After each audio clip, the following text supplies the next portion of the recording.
Hey guys, Cam here from PhoneDog.com, and any of you following our channel for the past week or so will have noticed that I went out to cover some of the cool gadgets announced at MWC in Barcelona. But with every trip abroad comes the huge decision as to what I'm going to take with me. Here's what was in my bag when I went to Barcelona. Now first off, obviously we have to start with the bag, and my personal favourite is the Book Boa Shift.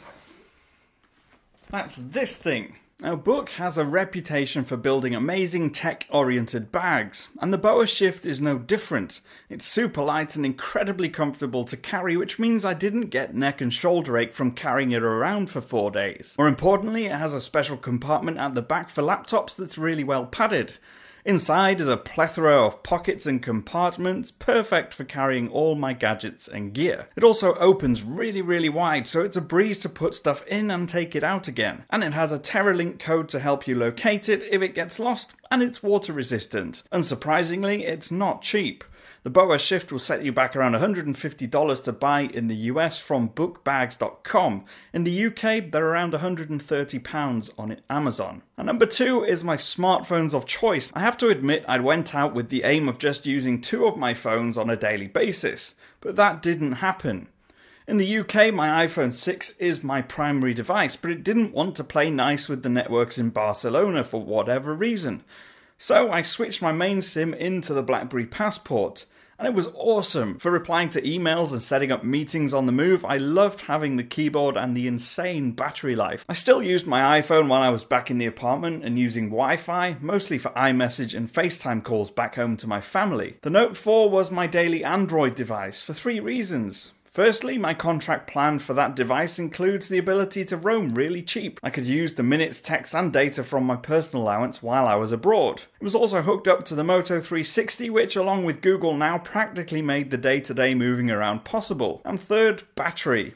It lasts for more than a day, which is an absolute must. Now if we move on to number 3 and how I kept my devices charged up while I was there were a couple of accessories that I purchased to make that a little bit easier. Now I have this 4 USB power bin which only uses one power outlet socket in the EU, which is great.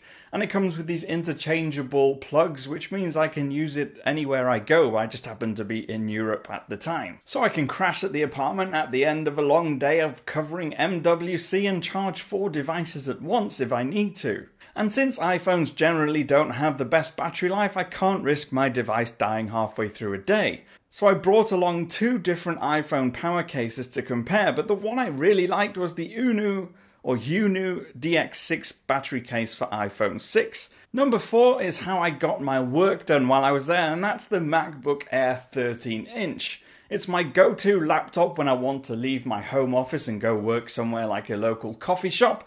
And obviously when I'm on the move at events, I need a laptop with me that's going to be light enough to carry around, but also powerful enough and fast enough to get the job done. It didn't struggle at all with my full HD content, and it was really easy and quick, and of course doesn't weigh very much. A part of the challenge of shooting at trade shows is taking the right equipment to record all my video and audio. As far as camera goes, I just took my only camera, which is a Canon EOS 700D, which I'm speaking into right now. For audio, I brought a portable Zoom H1 recorder microphone. I could use the actual microphone built into the Zoom, or I could use the 3.5mm input to record using a clip-on microphone. What's more, like with everything else I take with me on these trips, it's very small and light, so I could even have it in my pocket walking around all day and I would barely notice it was there. I also have a really compact Manfrotto tripod which is small enough to fit into the bag once it's fully collapsed. And of course I had 2 batteries for my camera just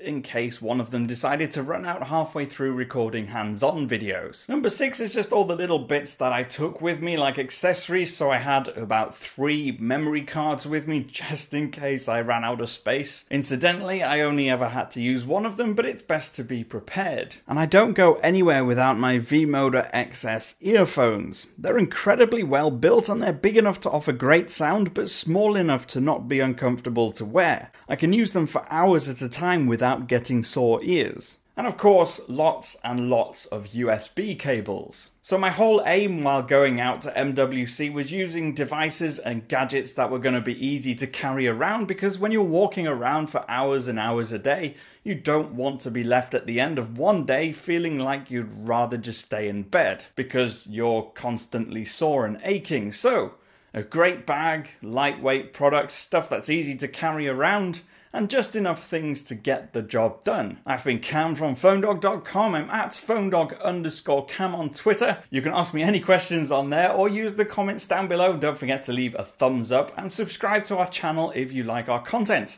And I will see you again soon.